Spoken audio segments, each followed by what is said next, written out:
Welcome to Pretty Lies and Alibis, a podcast dedicated to the Lori Vallow and Chad Daybell case. Join us as we seek the truth and travel the long road to justice. Hey everybody, it's Friday, time for a new episode, and we got a lot to talk about tonight. Yeah, there's been a good bit going on, kind of, sort of. New stuff coming out. Yeah, so before we get started, how have you been, Fruit Loop? I haven't seen you much lately. Yeah, crazy. Running around doing ministry stuff and family stuff and all kind of stuff. Yeah, just lots. Yeah. Well, that's good. You've had exciting stuff going on over here, though. Oh, always, yeah. So, I want to thank everybody for reaching out about my little accident. I'm doing much better. I went to the doctor today, and I still have some swelling in there, but as of right now, they don't think I'll need any kind of surgery, so that's a relief. Oh, yeah. And then we had a little scare with my dad the day before yesterday. He went to the doctor. They thought maybe he was having a heart attack, so they took him by ambulance, and luckily that was not the case. So yeah, I'm tired. It's been like crazy. I know. I just like this morning I was laying in the bed and I was like, do I really? It's Friday the 13th. Do I even want to get out of this bed right now? Of 2020. Yeah, I mean, of all years. We've Yeah. had like 3 Friday the 13th. Yeah. And then just all the crazy news that we, don't get into on this show. It's just been a wild couple of weeks. Yep, I agree. But we're healthy and we're here. So we've had some delays in these hearings and trials. I know, right? It was like a dum dum dum. Yeah, we knew this was coming. Yeah. This is the first of many delays, by the way. Yep. Don't get set on these dates. No. So what now for the change of venue? What date are we looking at now for this? So January 6th, Mm-hmm. and that's the change of venue and dismiss charges, which the latter of that is dumb, but Yeah. I guess you still gotta let them be heard. Right. He's doing what he needs to do to not get in trouble later, I guess. Yeah. Yep. And then you have the pretrial on June 2nd, Mm-hmm. and then the joinder trial on July 12th. Yeah. So a big bump up. I don't think that these dates will stick. I think at whatever point murder charges, conspiracy to commit murder charges for the kids come out, I think this will get pushed back. I was referring to earlier when you and I were talking about the Roden murders, which is a very interesting case out of Ohio where 8 family members were killed in one night. And it kind of stems back to a custody dispute with another family. I think those murders happened 4 years ago, and they're still not at trial. Yeah, so it's a long road, and we were talking about the number of cases that what we looked it up. It was like 2.3 million people incarcerated. Yeah. And I know some of those have already had their trials and they're just serving their time, but that's a lot of people. It is. And I mean, this really just gives Rob Wood and all the investigators a lot more time to solidify what they have before they put them out there, because then they're going to have to put out a probable cause affidavit. They're going to have to hand over the discovery to Mark Means. So I guess not putting the murder charges out right now only benefits the prosecution, although we're impatient and would love to see them drop just for the sake of saying you're going to be held accountable. There's 7 agencies involved in this right now. We were doing the math earlier. Yeah. So what are the agencies that we had? You have Rexburg, Madison, Idaho Attorney General, Chandler, Phoenix, FBI, Kauai. I mean, that's 7. So you have to understand that even though these are all totally separate cases, they sort of fit into these current charges in Madison and Rexburg because all these cases are connected in a big circle. Yeah. And I think too, it's not like all those agencies are having to come up with evidence to make it stick so they can't get out. Mm-hmm. Like they're not rushing to get evidence so they can make sure they stay in jail. Right. So that's kind of a relief for me, is they're able to take their time. So yeah, I mean, we know that during the preliminary, Rob Wood I don't think he said exactly how many terabytes of digital evidence that they had. And that's just these charges. So, I mean, I know we all want those charges just for the satisfaction, but like I say, other cases in the past, I mean, it could be years before this actually goes to trial for murder. Yeah. If it comes to a conspiracy, and we do think that'll happen. We say that every episode. But I guess we're rounding almost a year that Lori's been locked up.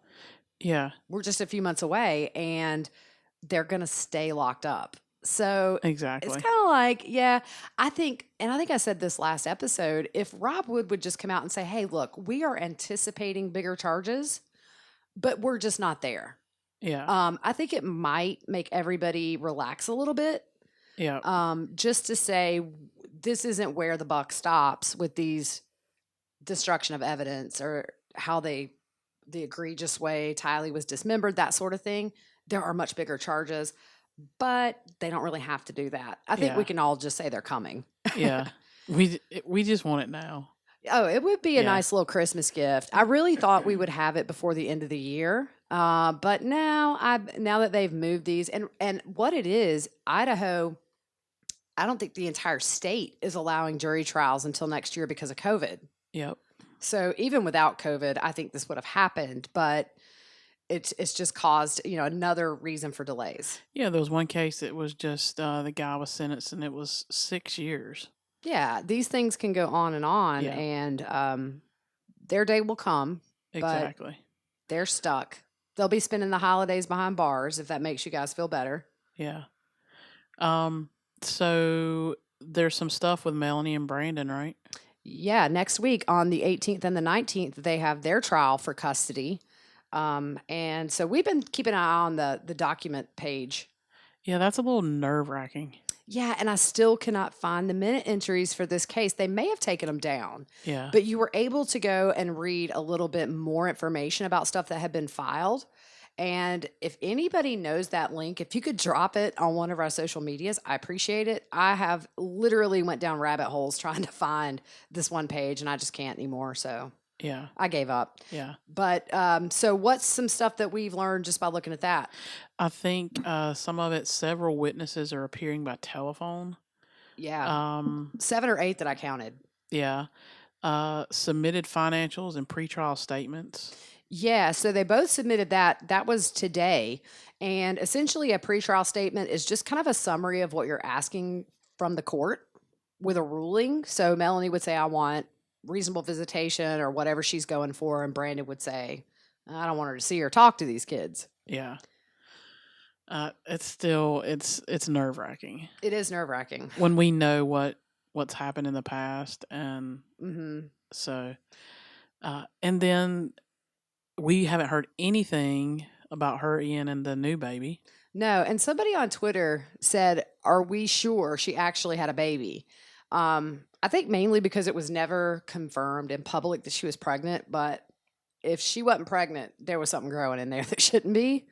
She was Hey, I've big. seen those things you can get. I had an 8-pound tumor on my ovary, remember? That thing was huge. It was bigger than all my Yeah. kids at birth. Yeah. Yeah, I remember the picture of that. It was Yeah, it's wicked. pretty gnarly. It was wicked. So, and we're still waiting on any kind of charges related to the attempted murder of Brandon. Yeah. I mean, I just don't feel like, she's going to get off. But then again, they got to prove she knew something. Exactly. But she's been named as a person of interest, so. Yeah, that was the big thing when they released that. Right. Everybody was like, "Whoa, Yeah, it's got to be something." Yeah, I'm just curious to see. I mean, in the grand scheme of things, was she in the know about anything? I still just don't think Melanie knew anything about the kids. I just don't. Yeah. That's my gut. It's just weird. It's all weird, but I don't think that she seems really naive to me. And Yeah. I'm not excusing her. There's a lot she does know. Yeah. But If I was living next door to you and I hadn't seen your kids, Yeah, and, I know. I would be like, where's the kids? But I don't know. Did she tell Melanie that they were with Kay? I don't know. She's one I can't peg. Yeah. Like, does she know a lot more? I think she does, but did she know everything? I just don't see it. Yeah, I don't know. But I do think she had to have been behind the Brandon thing. And knew something. Something. Yeah, Yeah. for sure. Yep. So you were thinking about this whole tweet deal with Mark Means? Well, yeah, I mean, I lay in bed and I think, because like I'm not one of these that fall asleep in 2 minutes. It's usually like 2 hours later. And I was just thinking, why at the end of the day would Mark Means have tweeted that about Melanie Gibb and David Warwick? And I just wonder, at the end of the day, is it not a situation where maybe Lori is feeding Mark Means these ideas that might discredit her testimony because we know she's going to be a star witness? I don't know. I just thought maybe was that a shot to discredit her a bit? Yeah.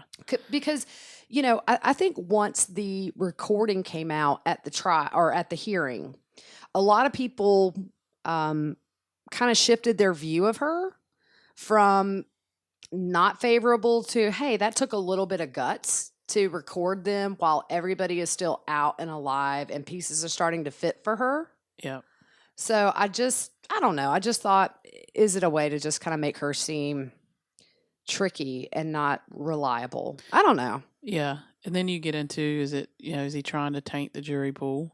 Because that's something Yeah. you're not going to and I know they do it all the time in the courtroom. And I'm like, that would be hard. When the judge says, jury disregard Right.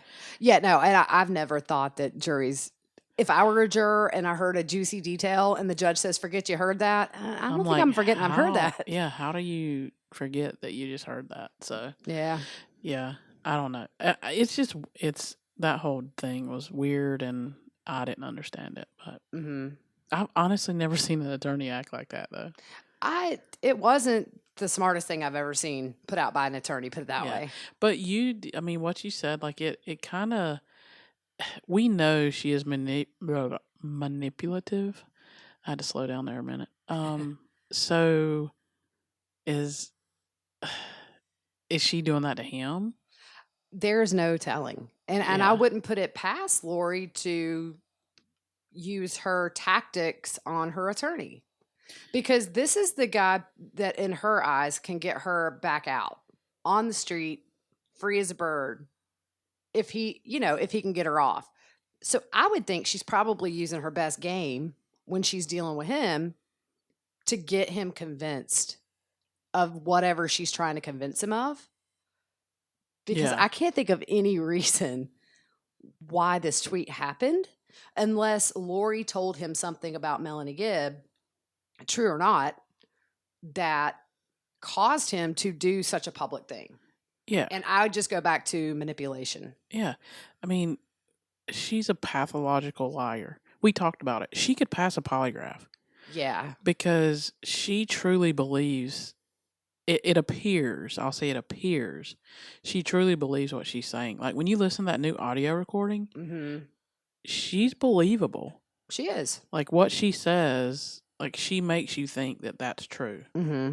Um, so who knows what she's telling him?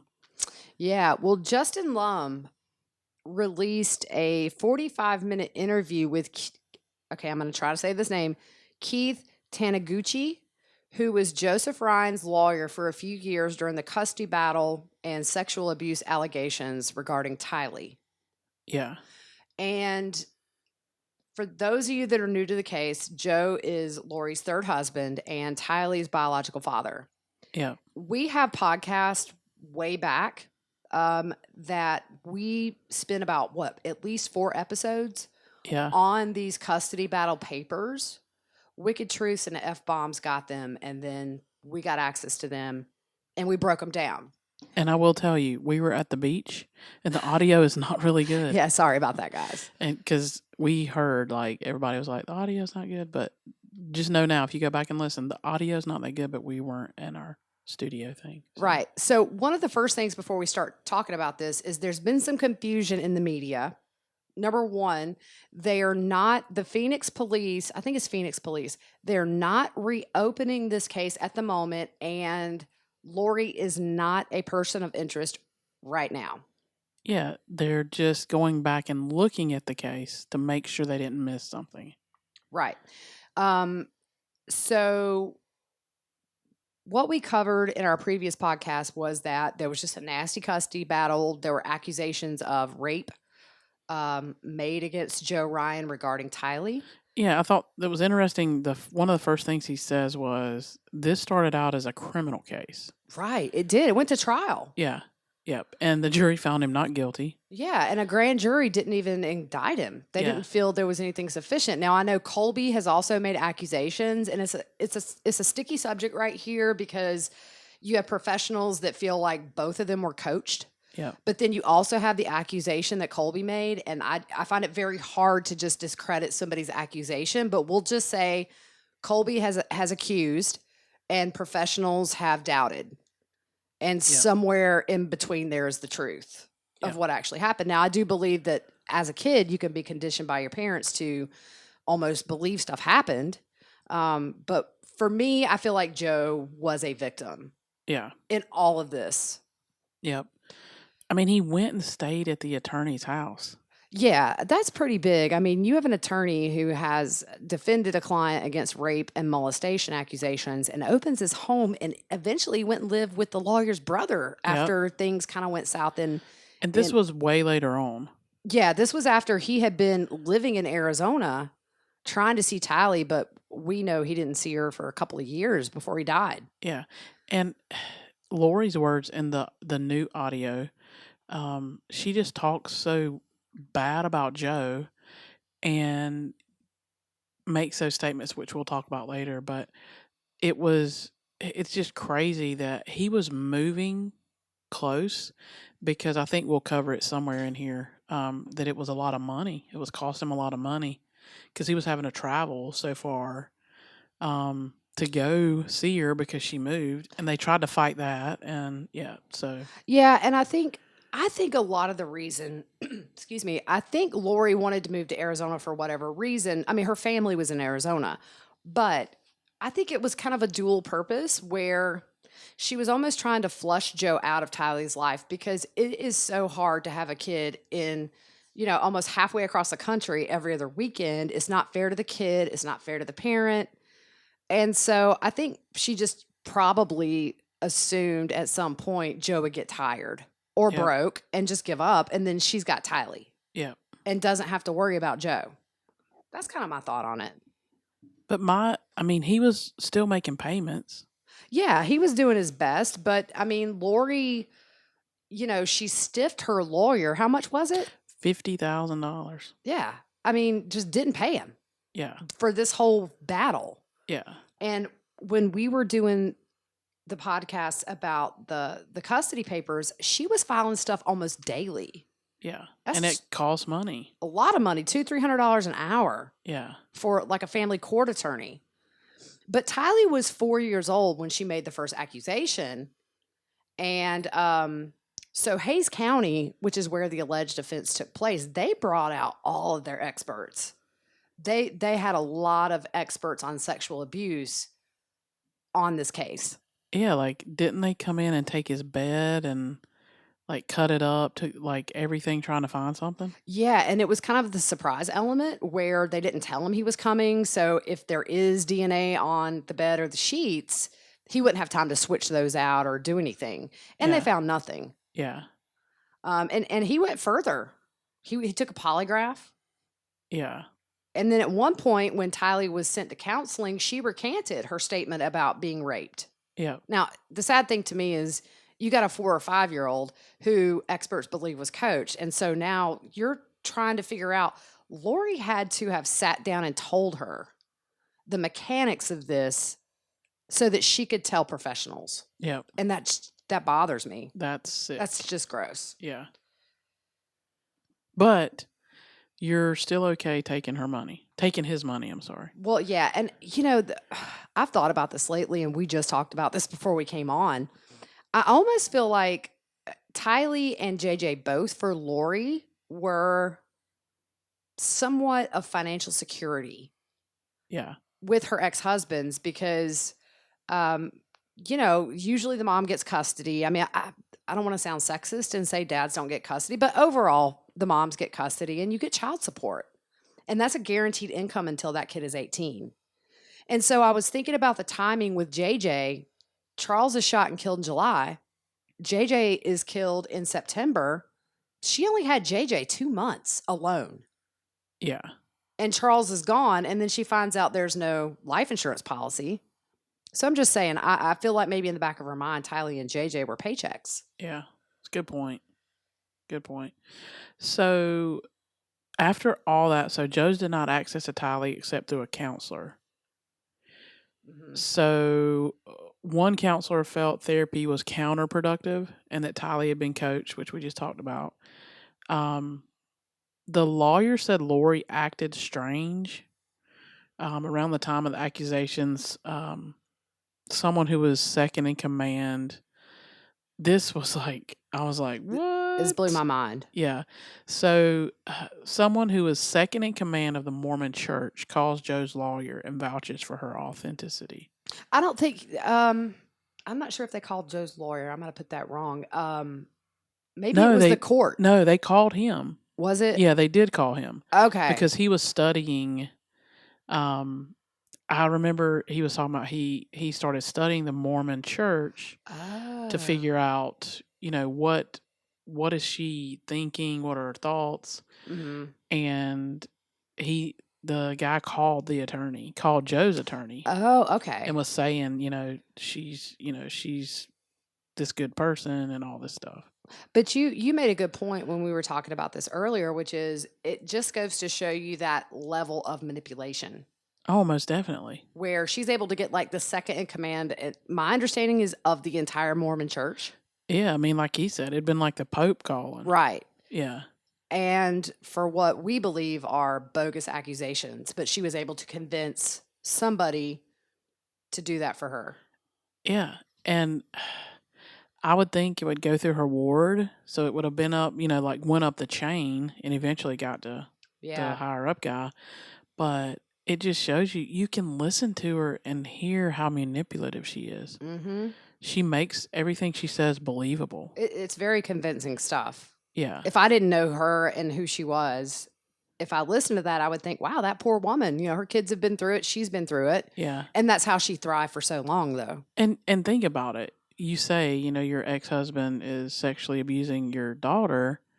Well, who's not going to believe that? And Right. remember, she moved, so nobody would know Joe. Right, right. And So, then you probably have Tylee backing her up yeah. because Tylee's been conditioned to believe this happened to her. Yeah. So I'm sure with certain people, Tylee might have spoke up and said something. I mean, I think she did say something to maybe it was a counselor though, where she did say that her dad, touched her or whatever. Yeah. But man, this poor kid, it's like people always said Lori was mom of the year and a great mom, and she gave that projection.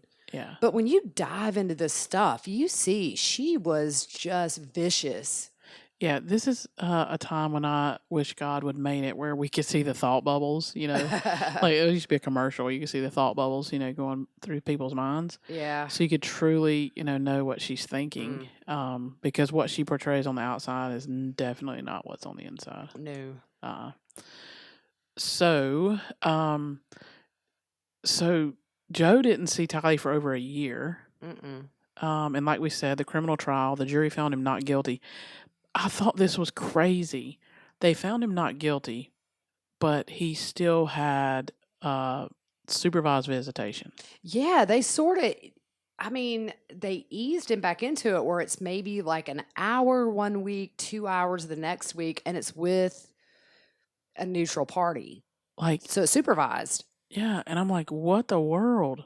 He didn't catch a break at all in this No. whole process. He just got the short end of the stick. Yeah. Every And time, and I think it killed him in the end, whether it be Lori or naturally. I think in some way she's responsible, whether physically or mentally, for his death. yeah.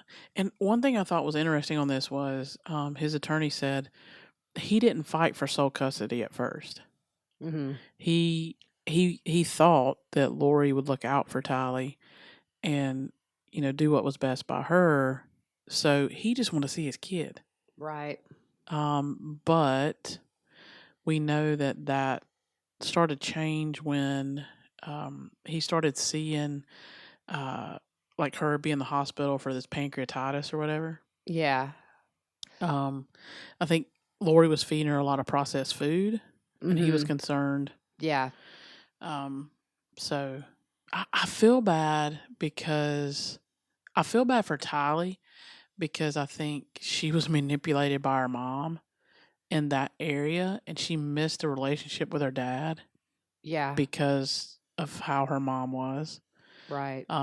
So I feel bad in that area for her.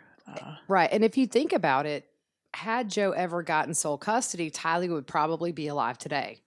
And maybe him too. Maybe he would be alive if he had her. I don't know. Yeah, Unfortunately, that's not what happened. But you know, looking back, it's easy to say, "Oh man, if he'd only got custody." But I mean, I can't imagine if he had outlived Tylee, how he would have felt.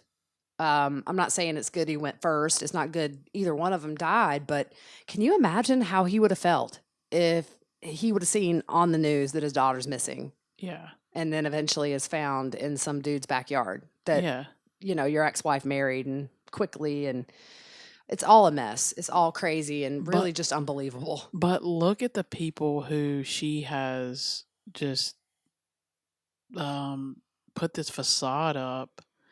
I mean, look at all. I mean, the people just involved in that one case. Mhm. The the attorneys, the everybody involved with trying to prove, yes, that happened, no, it didn't. Mhm. The families. I mean, Yeah. just in that, like, it's crazy. Mhm. And then just with the other, just going further away from Joe Ryan, Tammy Daybell's parents, you've got Charles Vallow's, sons and his ex-wife and everybody that loved him. And then it's just, there's Yeah, so much hurt around two people. yeah. Kay and Larry, Kay and like Larry, I oh, of mean, course. I mean, and then you got Annie, yeah, who's lost a brother and a niece. It's yeah. it's just Colby, like, there's so many people affected, and so I guess I see the frustration that you've got all this stuff and you've got a couple of felony charges that'll have them out in a decade. yeah, And that's why people are like, "Come on, can we go? yeah, We just want something bigger on the paper." But yeah. yeah, it's all encompassing. Yeah, we were talking about her attorney. Like we said, she owed $50,000. I Mhm. thought it was crazy. He filed a motion to be removed, but the court said nope. Yeah, I mean, I know when you're so far into a case and it's so complex and the accusations and just the volume of motions filed, it's not easy to switch off kind of mid litigation. But if you're not getting paid, $50,000 a lot of money. That guy was working a lot for Lori Yeah, and she never paid him nothing. no, no, Yeah. And of course he got upset, but I don't know. I guess he did what he had to do. yeah, I mean, he did a good job, I guess, if you want to say from her perspective, because she got Tylee in the end. So he worked his tail off, got Lori what she wanted, and he got nothing. yeah, for free. Yeah, I'd list that as pro bono. Yeah, Make my stats look good. exactly. Um, and then, when she decided to move from Texas to Arizona, it was hard on Joe because he had to pay a lot more to see Tylee. And then the lawyer felt like she did this intentionally Yep, just to put distance in between. And then, eventually it ends up that they moved to Hawaii. yeah, yep. Um, so I mean, he said, that Joe had a good job and was making good money, Hmm. and then at that they tried to fight that. They tried to fight it in court, and they couldn't prove that she did it on purpose and it was intentional. Hmm. Um, and so yeah, so the guardian ad litem represents the child. Went to Chandler, Arizona from Texas. Came back with a great review for Lori. Perfect house. House is nice. They got a pool. And all. So it hindered Joe's argument. Hmm. But again, there's another person who um, she manipulated and Right. made it. It was a facade. Yeah, it was. And then in between, even when they had moved, she was still trying to manipulate the visitation. At one point, Joe had went to a Christmas play that Tylee was in, and he was supposed to have visitation with her after. He didn't get it, and then she refused many times to let him see Tylee. And I guess maybe that's probably when he gave up and moved back to Arizona, where he moved in with the lawyer Yeah. and the lawyer's brother. And Yeah. in between that, he went to New York before he went back to Arizona, right? Yeah. Yeah. And you said you read something today on that. Yeah, he it's not super clear to me if I don't know how long he was in New York for, but as we know, his sister Annie is in New York. And she tweeted something today, and I don't remember word for word, but it was kind of like, he never reached out to her when he was there. But Joe came back from Arizona with some strikes against him because he had taken up drinking Yeah. and he had 3 DWIs. And so he made really good money before all this stuff. But then you kind of become unemployable when you have a bunch of DWIs Yeah. because you can find another candidate that's just as good that doesn't have that record. Yeah. So he was finding it hard to work. And then you've got the stress of if I don't pay child support regardless, because a lot of times what family court does is they base your child support on your earning potential. So if you have a doctor that you're married to or that you divorce, they're going to look at what that doctor could make potentially and hold them to that with child support, whether you have a job or not. Yeah. So sometimes these dads can get put in situations where they can't find a job, but the court says, well, you could. So we're going to say you're capable of making this much a year. And so here's what you got to pay, whether they can or not. Yeah. And then you got to consider he's got debt from litigating this case for years. Uh, he had overpaid child support by 9,000, with Lori claiming that he owed her another 8,000. So he's probably just scraping by at this point. Yeah. And I Just thought it was interesting the attorney said that he didn't drink like that at the beginning of all this. no, but Tylee was all he had. Yeah. Him and Annie, they were orphans. They went through the system, I believe, the foster care system. And Joe and Annie weren't close. They didn't keep in touch from what we know. Yeah. So Tylee was all the family he had, and it seems to me like he really did what he could to give her a good life, but he was just roadblocked. Yeah. It seems like he didn't want her to have the same um I guess with parents like he did. And sometimes too, when you grow up without a mom and a dad, for the man, you don't want to be that dad that the kid wonders about when they're an adult. And so he was trying to be her dad, and the courts and Lori didn't allow that to happen. Yeah. So I'm sure he got depressed. I mean, he's broke. He can't see his kid. He's moved to Arizona to be with his kid, can't see her. Yep. It was 2 years they hadn't seen each other, according to Lori, before he died. So exactly. So another interesting thing was talking about the tasing attack by Alex. Yeah, yeah. Um, so Joe had supervised visitation. It was like 1 hour a week. We talked about that 1 hour, 2 hours. So they would drop off at a certain location, and Alex approaches him and tases him. Right. Um, and you think, okay, at that time, how could Alex know about a visitation that just got announced the day before? And it was in a location that's not a normal location. Right. It was in Austin, Texas. Yeah. So Lori had to tell him. I mean, that's what Joe's attorney said. Yeah. That Lori had to tell him. Alex wasn't even living in Austin, Texas. Nope. So why like so he was there for a reason. Right. And at the last minute, he had to travel from wherever he was to Texas And carried a taser. within a day. Yeah. And carried a taser, and so that's crazy. Yeah. And he was in the hospital for 3 days with that, with the tase. I had always heard he was tased, maybe because Alex had made that comment in that stand up routine that he tased him in the crotch. But according to the lawyer, from what I gathered, he tased him in the chest. Wow. That's kind of, I could be wrong about that, but he was in the hospital for 3 days. And as we know, Alex was charged with that. They gave him a 1 year sentence, but he was out in 90 days. And while in the clink, Alex tries to put a hit out on Joe. If you remember that piece of paper, Yep. which is like maybe was it like his tag number for his car or something? Um, yeah, I mean, That's it's crazy. yeah, it's just crazy. And maybe he tasted more than once. It could I mean, have. that I could have mean, been, and the lawyer sort of implicated that was it the taser that may have changed his heart?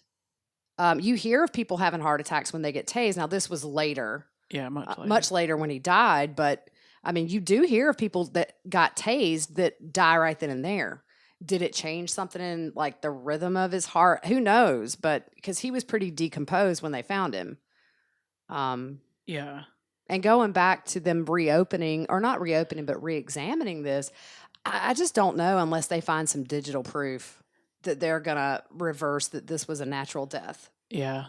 It's And we because, know there's a ton of digital proof, but or like in all, the whole case itself. right, they do have some of his tissue stored. They had some, I think, thigh muscle Yeah. that they did keep some things, but maybe if they found something with Tammy Daybell and the kids, or at least JJ, and they found something in common, could they go back and test this tissue for that? Who knows? But Yeah. And that's what's crazy about testing for stuff like that. You have to know what to test for. right. It's not just a one shop all, okay, I put this in and it tells me, Mm-hmm. you have to know, okay, to test for this substance or whatever. Yeah, it's like a needle in a haystack. Yeah. Yeah. There's so many ways to kill somebody. I mean, Yeah. I watch forensic files as people are creative. Exactly. I still think, regardless, that, like I said, either she physically killed him or she emotionally killed him. Yeah.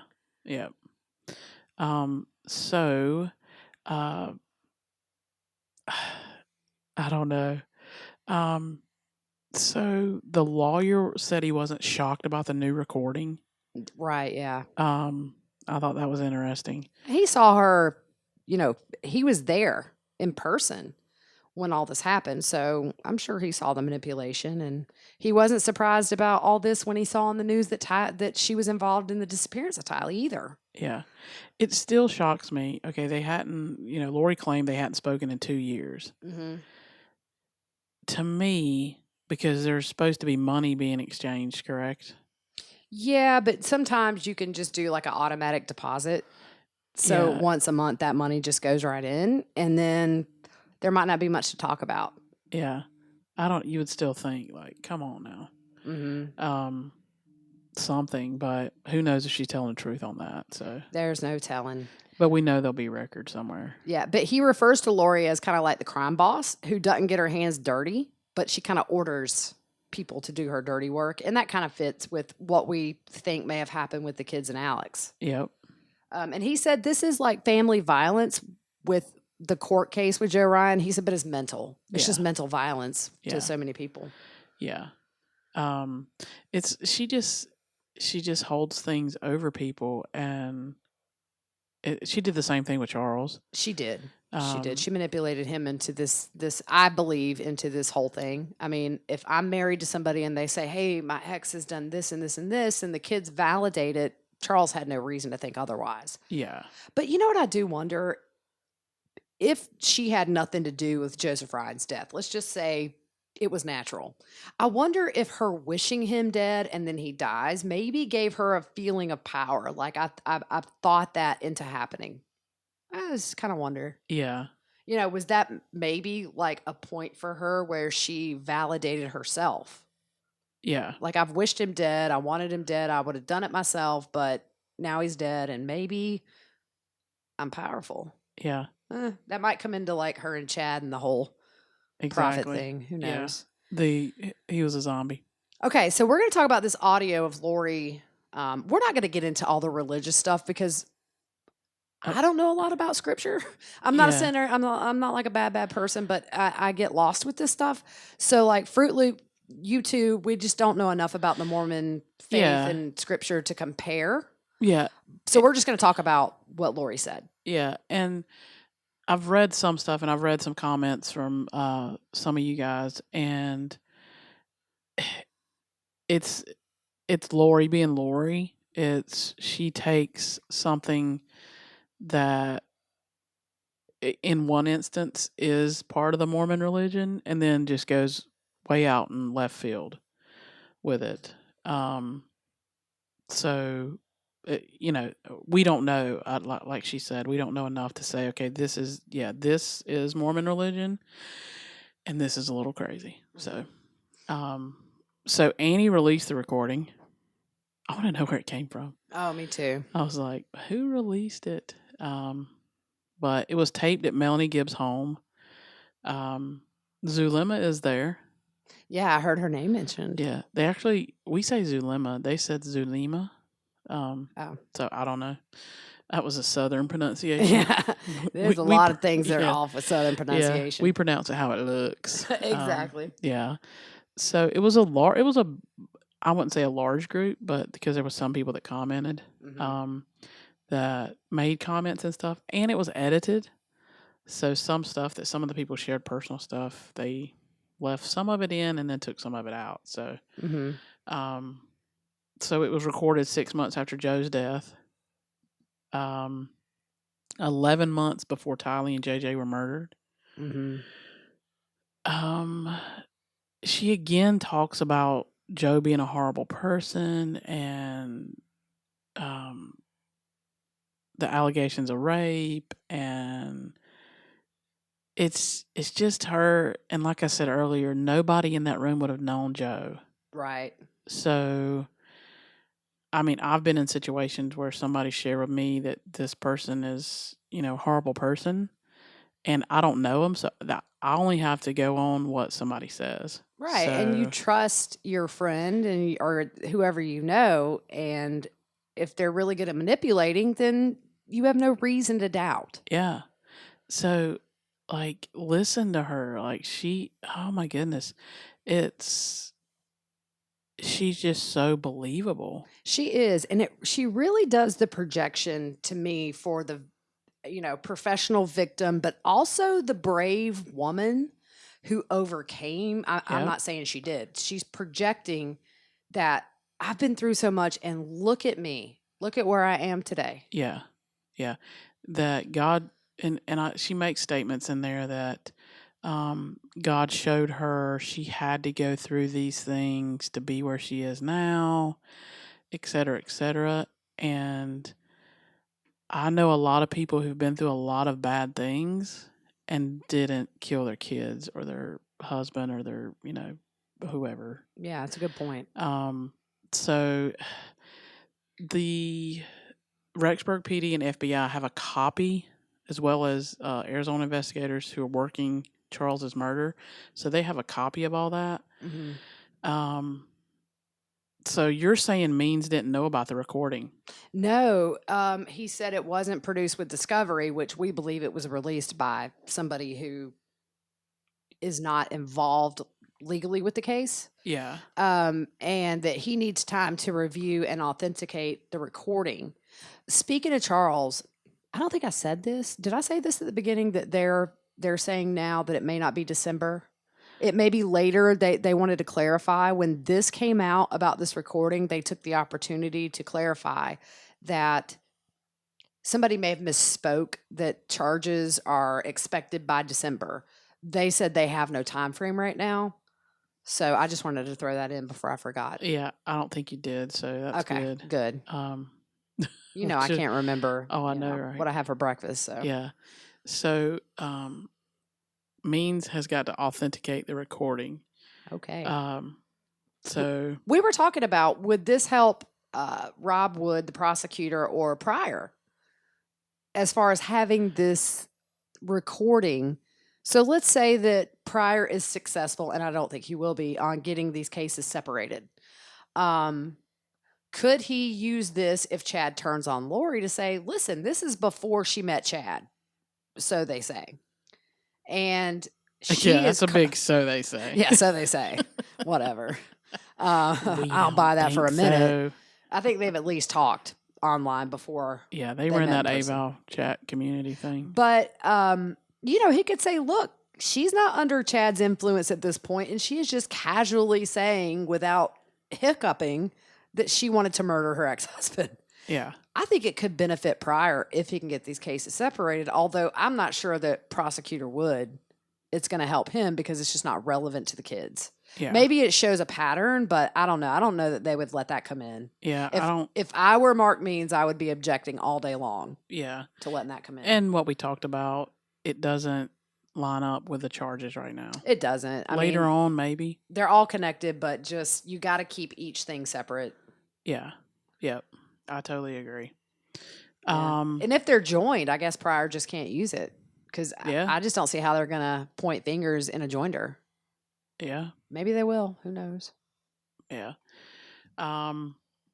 So when this statement was made, and I was like, what? So the Phoenix PD spokeswoman said they're reviewing the recording and additional info they can't release. Then there's a comment made that this was due to a jail cell recording that they heard. From Lori. Yes. Which is interesting. I was like, what? Didn't you look up the law about that? Yeah. And when you're in jail, you lose all rights, basically. Yeah. You shouldn't have committed a crime. Yeah. I mean, if you watch any of the shows they show on TV, it's like where people are in jail. Like they're recording and I mean, they have to for safety. I would think if they heard something, it might be more on the like the Zoom app or FaceTime app that they're able to talk to people with, as opposed to I just don't see her finding a buddy in jail and confessing things. Yeah. I don't know. It could be. She's crazy. Maybe she's talking out loud. She was talking to herself. Yeah, it could be. That's a good point. It could be somebody she's talking to on her little iPad thing. Could be. And then, but then again, if I'm Mark Means and they try to even bring this in, I would just make the argument, hey, look, if a woman gets home from work and finds out her husband didn't mow the grass and a neighbor hears her say, I'm going to kill you. You didn't mow the grass. Well, it doesn't mean she meant it. So Mark Means if this ever were to be brought in, I think he's going to jump all over it and say, well, she said it, but that doesn't prove that she did it. Unless she makes a comment because she says, I'm going to kill my husband. It says it in the Bible. Oh, no, I'm just saying like what maybe Mark Means his argument would be, which is women all the time will say, I'm going to kill my husband. Yeah. But she said it in like I'm going to kill him, and here's the scripture to back up me justifying my murder. Like she's in a large group of people. Yeah, with ease, just didn't even like take a breath. Just rattled it off. I was going to kill him. Yeah, and the scripture says like essentially, fool me once, shame on you. Yeah, yeah, that's kind of comes at you twice, comes at you 3 times. It says it right there. So the last podcast we flip flop on this. We said we were not going to pick up another case because we have lives and this isn't a job and it's kind of for fun, but I don't think there's going to be much coming out with this for quite a while and it's going to go cold. Yeah. So we are looking at the Susan Morphew up in Colorado, the woman that went missing, I think on Mother's Day, and they still haven't made any arrests, although, part of social media thinks her husband had something to do with it and the other half don't. And then the Roden murders in Ohio, it's a family of 8 that were murdered overnight. And then the one family is, I think we talked about this. We're going to pick up maybe one of these cases, maybe both. Although it's been 4 or 5 years since the Roden murders happened and they haven't went to trial. Yeah. It's been delay after delay and then COVID hit and that delayed it further. So I think in our spare time here in the next couple of weeks, we're going to start researching these cases hard and maybe have to change our intro because we're not just going to be dedicated to this case. It's going to be a while, guys. I think after a while, it's going to be months before we hear anything new and we're going to go back to speculating. Yeah. And somebody asked, why does it take so long? And we touched a little bit on it before, that there's just so many crimes and criminals. We reached out to a local investigator and just wanted to ask, what's your caseload look like? And they said it really depends. If it's misdemeanors, you could have 30 to 50 cases. Shoo. And then around Christmas time, that would jump way higher. If it's like property crimes, maybe 20 to 30 a month. Violent crimes was like much less. It could be around 5 at a time. Mhm. But if there's a murder or something big, they'll work on that without getting any new cases for a while. So, I mean, these guys are still working other cases. Yeah, and I think we forget that. Yeah. Not everybody's dedicated. I'm sure they have dedicated investigators to this case, but Rob Wood's the prosecutor. I'm sure he's got other things going on. Yeah. Then you've got the court schedule. Then you've got pending charges. Then throw in COVID. Yeah, and a partridge in a pear tree. I mean, Yeah. and then we're towards the end of the year. Yeah. So I just don't think it's going to be anytime soon for this case. I don't think the July dates will go off. I think we're maybe looking at a year and a half to 2 before this actually hits trial. Yeah. Um, But and if it comes out, if something comes out and released, we'll cover that. definitely, if we get a wild hair and decide we want to, and we're not ending this podcast tonight. Don't get us No. wrong. No. But we're just saying that instead of doing one every 2 weeks just on this with limited new stuff coming in, maybe we pick up one. So we've asked this before on Twitter and Facebook, but we're going to ask it again because we've just decided that we enjoy doing this, and looking at something else would be fun. And just to keep the podcast alive, because eventually we will have more than enough with this case Yeah. for a ton of content, but it's not going to be anytime soon. Yep. It's going to go cold real fast unless they drop charges. Yeah. Then we've got stuff to talk about, but we've kind of done backgrounds on everybody, and we've, I don't want to regurgitate the same stuff Yeah. every podcast, just to have an episode. Yep. So we'll look at those cases, and sometime back when I did this before, we would talk about a couple of cases per episode. So you can do that just to keep it moving along, or if there's an interesting thing that comes out one day, we might cover it a little bit. So we're just going to explore and see what's out there. Yep. And sounds good to me. We'll keep you updated, but so I think that was everything, right? How much time did we go? 53, almost 53 minutes. It is so hot in the room where we're at. Yeah. And I'm melting over here. Yeah. I just want to say it's a good thing we don't have cameras on. Yeah. I'm hot. Whew. We had to turn the fan off because we didn't want you to hear it in the background. So. Yeah, I don't know. It's a enclosed garage, and it's normally cool in here. I don't know. I don't know. It's just I'm melting over here. Probably being 43 and getting old. Yeah. Hot flash. That's right. I'm gonna go get in the refrigerator and fan the door. Just go jump your dad's pool. Yeah, that feel good right now. Yep. But I guess for the moment, I need to go make some tacos. Yeah. Yeah, I'm hungry. All right. I'm just glad you're not hangry. Yeah. No, I'm not hangry. I'm hungry. Good. All right. Well, guys, that's all we have, and we will see you soon. Night.